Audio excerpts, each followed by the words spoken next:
In large and small counties across the state, the name Leandro resonates with educators. Judge Howard Manning, from the bench and throughout the community, has called for North Carolina to provide a strong education for every child. He is truly a friend of education throughout the state. With 23 years of service as a Superior Court judge, he has received numerous civic awards and recognitions, including the Champion for Children's Award from the North Carolina Advocacy Institute.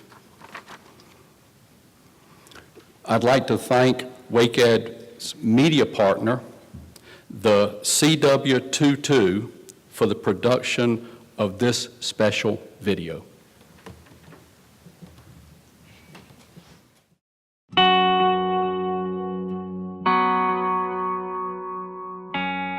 We have never had a judge that has done as much to insist on and enforce good education and equal education for all of our children and excellence for all of our schools.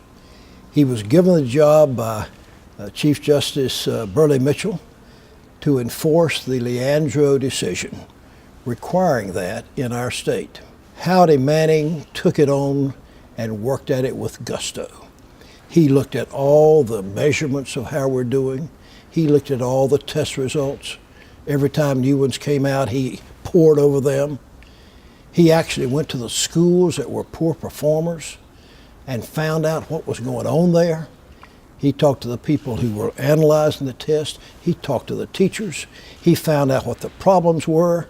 He would often call me on the phone, frankly, mad as hell, when he found that children were not getting the kind of good education they deserved.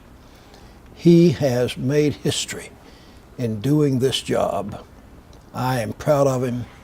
North Carolina owes him so much, and it is a thrill to be here tonight with you by this video to honor and to thank him for all he's done for the children and the future of North Carolina.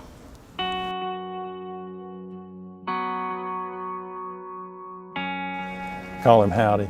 He's someone that's been a friend for a long time.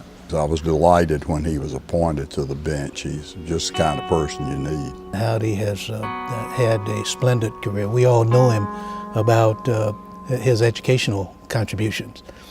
He has been an outstanding judge his entire career. He knows the law. He uses plain English, doesn't try to go off into flights of academia, but he gets to the point and answers the question. I think the key thing that Howdy has done, talking about working on projects, but is the field of education. And what he has done with the Leandro case is so beneficial to the state and so important. First of all, he's devoted to public education. And when I was Chief Justice, I assigned him, I had just written this Leandro case, which says every child is entitled to a basic, sound education. That's essentially what his ruling was, and that's the key. I knew that we were going to face what back in those days they called massive resistance. Just everybody, unfortunately, would drag their feet and not get it done. So I knew we were going to need somebody to supervise the case when the Supreme Court sent it back to the trial court, who would just light a fire under people and keep them moving.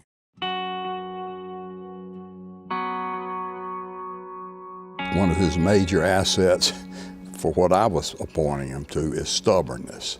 I mean, once he gets his teeth into something, he does not turn loose. Howdy's the kind of person that he's steadfast, he'll listen, but he is very decisive. Some people say hard-headed, but I think that he is a very tenacious guy. And once he's convinced as to what the real truth is, he's insistent on making sure that you get to that point. I told him when I assigned him to the case, I said, you may hate me before this is over, but I think you're the only person in the state, only judge in the state with the strength of will to see this thing out to the end. He was bold enough to say that the Constitution doesn't say that you just pick and choose the few kids who can get into a program to ensure that they're going to get a basic education, but it ensures that all kids who might be at risk, who are at 4 years old, will have access to a quality preschool program so that they can start school ready to learn. That was a bold move, because you're telling the General Assembly that it's got to spend more than it said that it wants to spend. That seems like a simple approach that he took, but it's not. It was very controversial. It involved a lot of funding. Through that tenacity, he was really able to show the ongoing, firm, exceptional commitment to advancing public education for all the kids in the state. And that, I think, is one of the qualities of the recipients of the Vernon Malone Award. As a public servant, Vernon Malone was in the public eye more than 40 years, continuously. And the same thing with Judge Manning. Howdy was on the bench for the better part of two and a half decades, and had this case most of that 2.5 decades, and so became, without doubt, one of the real experts in what we needed to do to ensure quality education for all the kids in North Carolina. There's nobody in the state who deserves this award. I knew Vernon, and I think he would have said Howdy was the one who should get this award.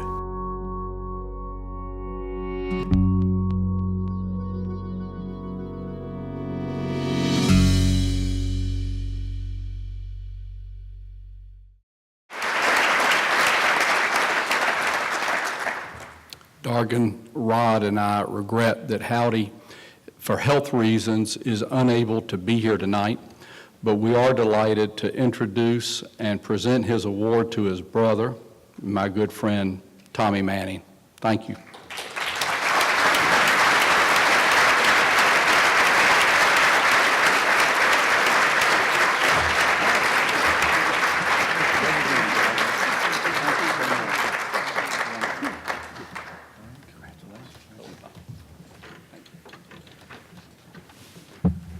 Hi, I'm brother number 3 of 4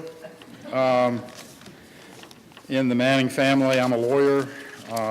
3 of 4 of us are lawyers. And I was over at Howdy's house as late as this afternoon trying to get him to come, and he just can't make it. He asked me to speak for him, and I'm going to do the best I can. Our family has had the privilege of watching him labor over the Leandro matter for years. We have a place near the coast at Oriental, and that's was his refuge, and when he would have administrative weeks or have a few days off from his other duties, he would pack up the briefcases with reams of data and go to Oriental and tell the rest of us we just weren't welcome. And he spread that stuff out all over the house, and he would study it nonstop. And we don't have a TV or a phone down there, never did. Our father wouldn't permit it. He struggled over it, and he sweated over it, and all of us who lived nearby were recipients of drafts of various opinions that he was working on. Probably some of his former law partners too. He called on everybody to weed out some of the excessive language from time to time.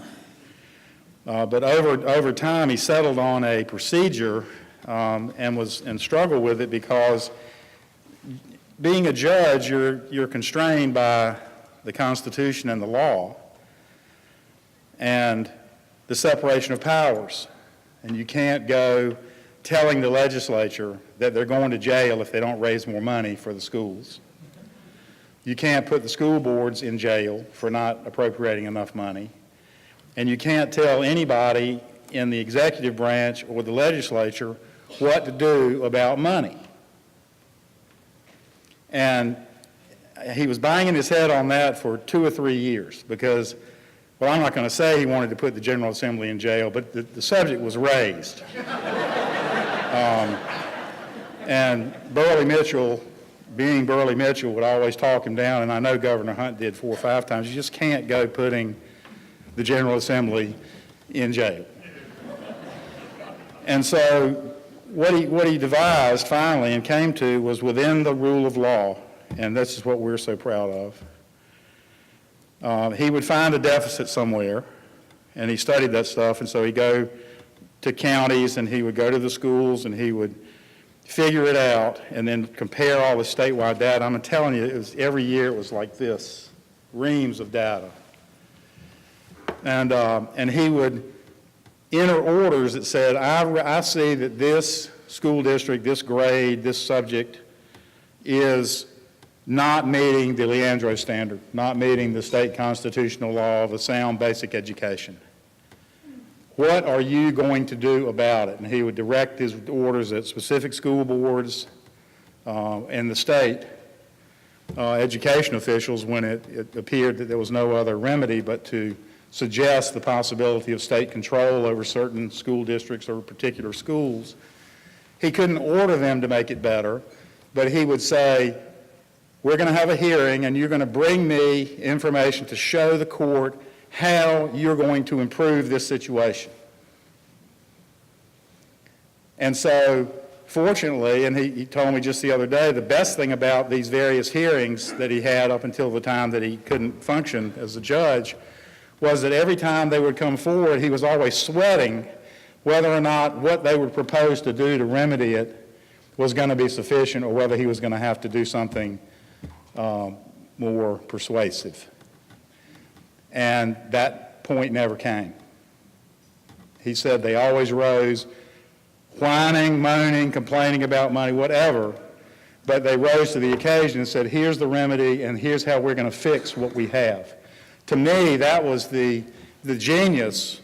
Well, in our family, we don't have any geniuses, just the hard work and determination to fashion a remedy that would hopefully resist appeal or criticism from the higher courts. And I think he was very successful at that. I don't want to bore you with any more of that, but he really worked hard at it. And when he had his stroke last summer, he worked, and he's still working on rehab so hard.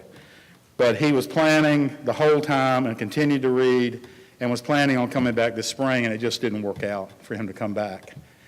And a couple of weeks ago, he had to tell the Chief Justice that he was going to be unable to resume his duties.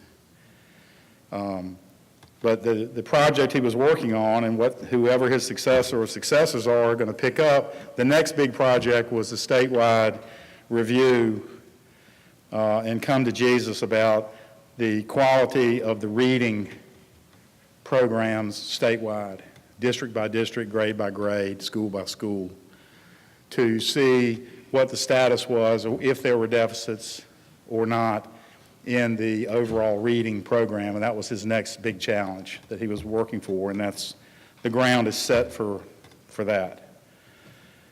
When I've talked to him about it recently, he wouldn't say it, but I view his work, especially after seeing all these heroes, and I got to say this personal thing about our family, and then I'll stop doing that. My brothers and I all married teachers. Our mother was a teacher.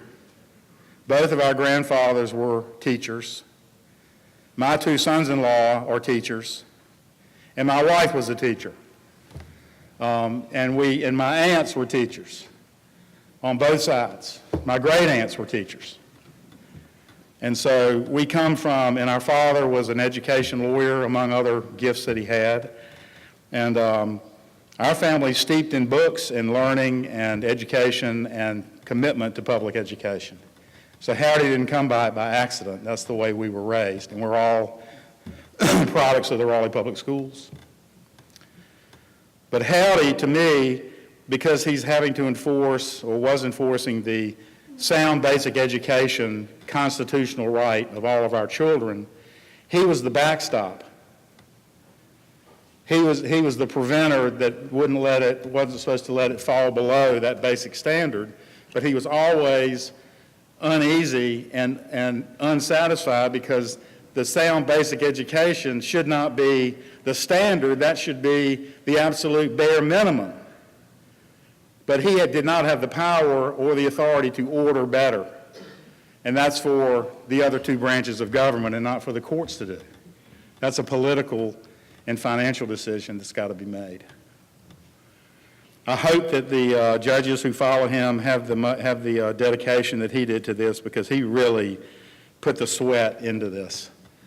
And we are so proud of him, and we thank you. Our entire family thanks you. And on his behalf, I thank the heroes that have already been recognized tonight, because they're truly the heroes of what's going on here.